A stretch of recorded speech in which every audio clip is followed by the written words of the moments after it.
Yeah. Ago na dua ke eya magagro be ago abaduko obro na be nyanwi do tude ebroto ke nyanwi va nami kwenyebe language clinic Kpe EwenyigbaTV wo dodua de wo be mi Agba le mi Kpe Agba Kpe mea mi wona o le language clinic wa no EwenyigbaTV Kpe wona woji alo Kpe kaji nu enye kadoji no enye be mi wo ti be mi awodeka le deka wo ya mea language clinic awo nu fafiao nu fafiao adu de moji le EwenyigbaTV ta dodo ya wo mila duku ni ti be ni akeketa ni apo wonao le deka wo ya me alo Agba Kpe ya mea mia atumia degbe ebegbe ado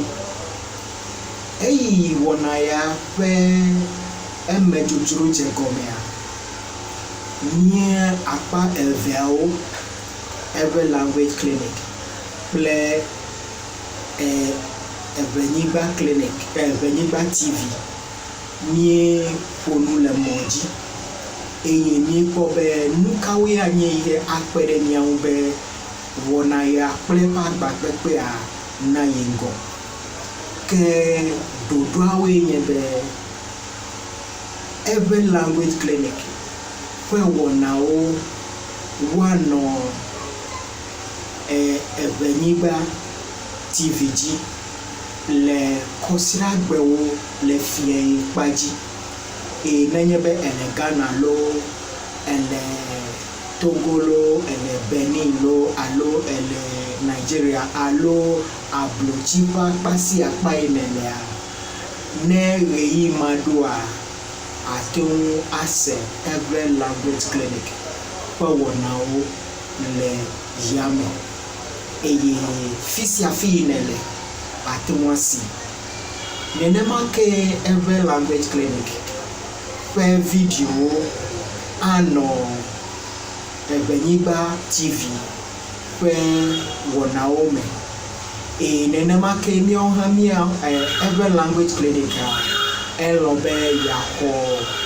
edenyigba alo EwenyigbaTV Kpe wona o agade mi akwa musropo vevieto eyiwenye nyajojo gbogbo Kpe wona bobo yakata tadoji no akonyebe nyatumia degbe ebegbedo be ameyo legbeta alo la blochi ha watwa se mi apo wona o ta dodo ya mi dasideji abe language clinic mi po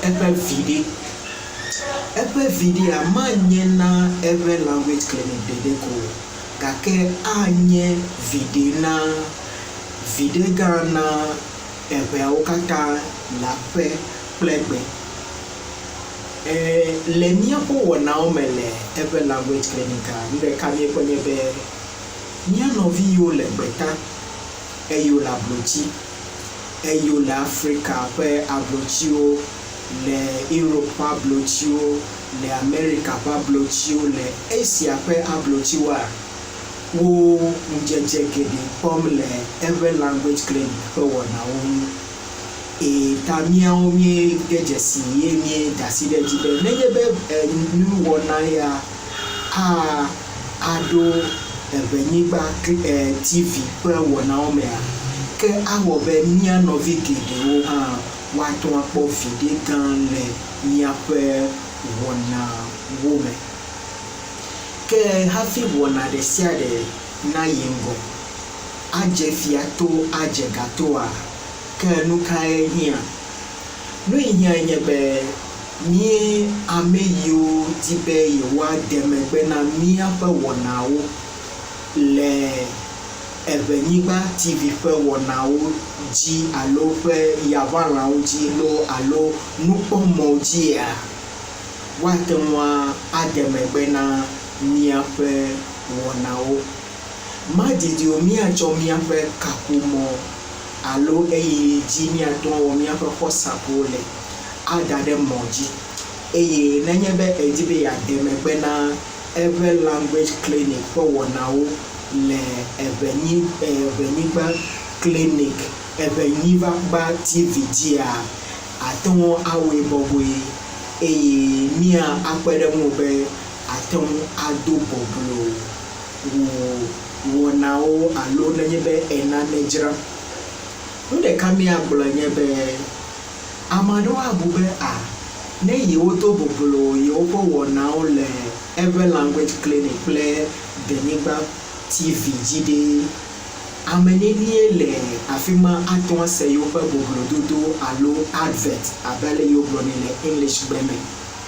Nu yi ko magblɔ nye be fifia le Eʋe language clinic ƒe wɔnawo dzi le Facebook mía ame neniwo le afi ma míede abe akpe 12,000 akpe 12,000, that is 12,000 plus. Nenye be eva míaƒe YouTube channel hã ame neni yiwo le afi ma wo sɔgbɔ ame yiwo kpɔ míaƒe wɔnawo míedze gɔme be didiwoa wowu ame akpe 2 kple afawo xoxo. Nenye yi ɖe EwenyigbaTV le woƒe page ame neni yiwo míakplɔm ɖo le afi ma wode abe ame akpe 40 kple edzivɔwo. Nenema ke ne yi ɖe YouTube channel ame yiwo si nu kplɔm ɖoa wo sɔgbɔ. Nenema ke míagblɔ be EwenyigbaTV eƒe app li yenye TV app li eye app ma ate ŋu install ɖe wo phone dzi eye wɔna ɖe sia ɖe yi Eʋe language clinic wɔwɔm kple eyiwo katã wɔm EwenyigbaTV lea ate ŋu akpɔ wo katã le mɔ dzi bɔbɔe. Eɖewo lia ate ŋu akpɔ nenye be wo data ŋu dɔ wɔm ate ŋu wɔ ɖewo hã offline efia be nenye be klika wo data maɖu data na wo le EwenyigbaTV dzi o maɖu data na wo ta eya wɔ be anɔ bɔbɔe be wo nusɔsrɔ̃ kple Eʋe language clinic kple EwenyigbaTV anɔ bɔbɔe maɖu gana wo akpa o. Ta eyawo katã fia be ame yiwo di be yewoado boblo le EwenyigbaTV kple Eʋe language clinic ƒe wɔnawo mea anɔ bɔbɔe na mi. Ke abele míegblɔnɛ godo le Eʋe language clinic medi be magagblɔ be wɔnawo yawo tɔgbia woawoe nye wɔna yiwo dona du ɖe ŋgɔ. Wɔna yawo tɔgbia wowɔna tuna ame ɖekawo ɖo. Nenema ke wɔna yawo tɔgbia woawoe tuna egbegbɔgblɔwo ɖo kple woƒe dzedzeme. Nenye be míeyi ɖe Eʋe language clinic le YouTube channel fia míakpɔ be ame geɖe yiwo menye evawo hã wo míakplɔm ɖo. Ame aɖewo nenye be wokpɔ míaƒe wɔnawoa ame aɖewo be dziƒogbe elabe womese mɔ ta gake wobe dziƒogbe. Ame aɖewo hã be avivi na yewo ŋutɔ be yewoasrɔ̃ míade gbe evegbea. Eyiwo katã fia be wɔna yi tɔgbi wɔm míelea míade gbe evegbea tum ɖo. Ta eya ɖo ko magblɔ be mina míawɔe wòanyo ƒe agbakpekpe be míakpɔ viɖe gã le míaƒe nusɔsrɔ̃ me. Nɔvinyo, abe le megblɔ nɛ kokoko enea, xegbe xedona. Ame aɖeke metsɔna miasi fiana ede du o. Ya ta eƒe language clinic, míaƒe tometi, míaƒe nya yi netsɔ dona boblo míaƒe wɔnawoe nye eʋe language clinic. Xegbe xedona.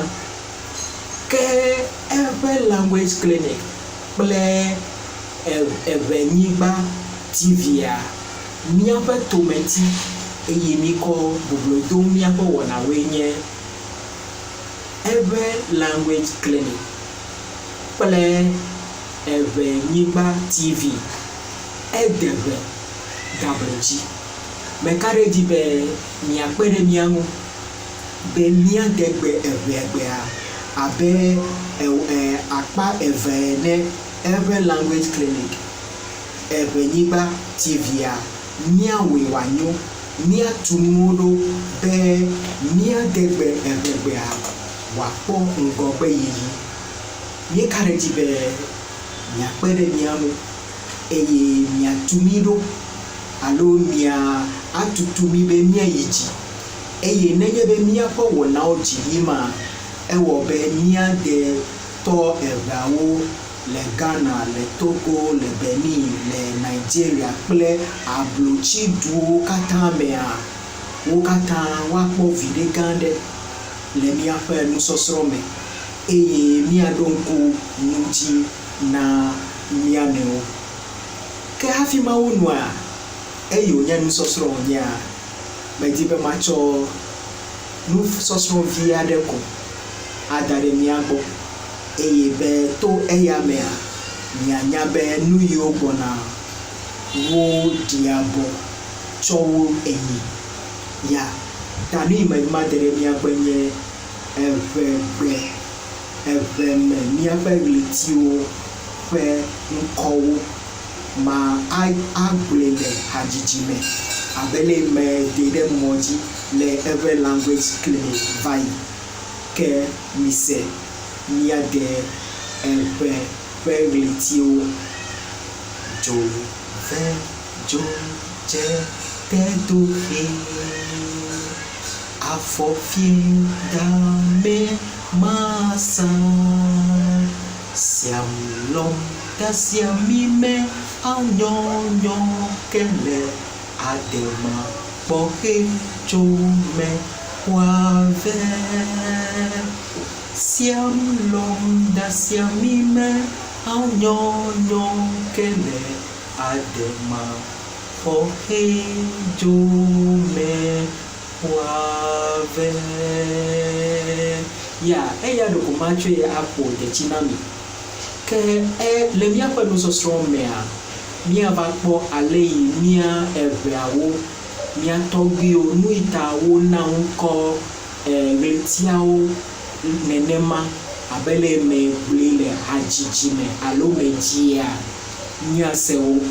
Meka ɖe dzi be ame sia ame adze agbagba akplɔ mi ɖo eye le míaƒe nusɔsrɔ̃ mea, míeka ɖe dzi be asrɔ̃nu geɖe le míaƒe wɔnawo me.